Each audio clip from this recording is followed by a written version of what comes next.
mga higala o mga kaigsunan, sa dili pa ta mohimo sa atong inadlaw-adlaw nga pagpanikay-sikay, pamalandunga o paminawa kining mensahe sa Dios alang kanimo.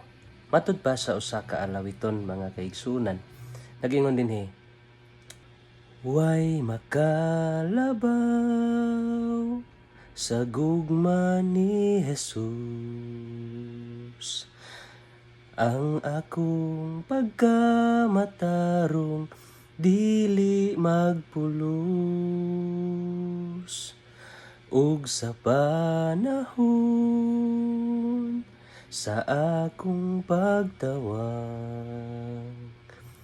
sa walay pagduha-duha siya magatubag.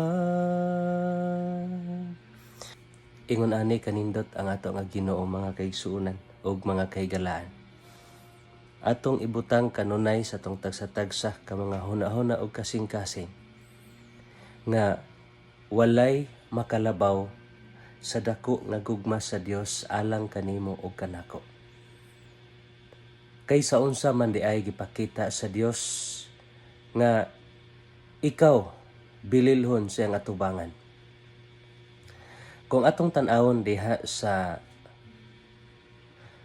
Juan 3:16, tungod kay gihigugma sa Dios ang kalibutan ug tungod ni ana iyahang gihatag ang iya nga bugtong anak aron si bisan kinsa ang motuo dili malaglag kundili makabaton sa kinabuhing dayon. So sa ato nga pagkinabuhi nini nga kalibutan, taliwala sa mga pagsulay, ayaw kabalaka, no? Ayaw kaluya tungod kay dunay Dios nga naghigugma kanimo. Ug labaw sa tanan, si Apostol Pablo nagpadayon nga nag-ingon diha sa iyang sinulat sa Roma 5:8 to prove sa iyang dako nga gugma alang kanimo ug kanako. Nag-ingon siya mga kaigsuonan, apan ang Dios nagpadayag sa iyang gugma alang kanato pinaagi niini, nga bisan sa mga makasasala pa kita, si Kristo nagpakamatay alang kanato.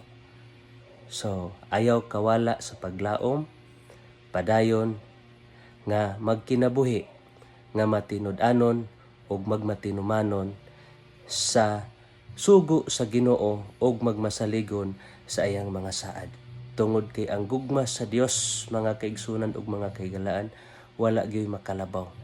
Bisan si kinsa pa na nga mga tawo nga suod diha sa imuha nga kinabuhi, apan ayaw kalimot ang Dios mas labaw nga maoy nahigugma kanimo. Ako nang hinaot nga kining mga pinasahi nga mga mensahe nagikan sa tunga Ginoo niining adlaw makahatag kini kanimo og kadasig sa padayon nga magkinabuhing malahutayon hangtod sa pagbalik sa ato ang Ginoo. Ang Dios magpanalangin kanatong tanan. Amping kanunay mga kaigsunan ug mga kahigalaan.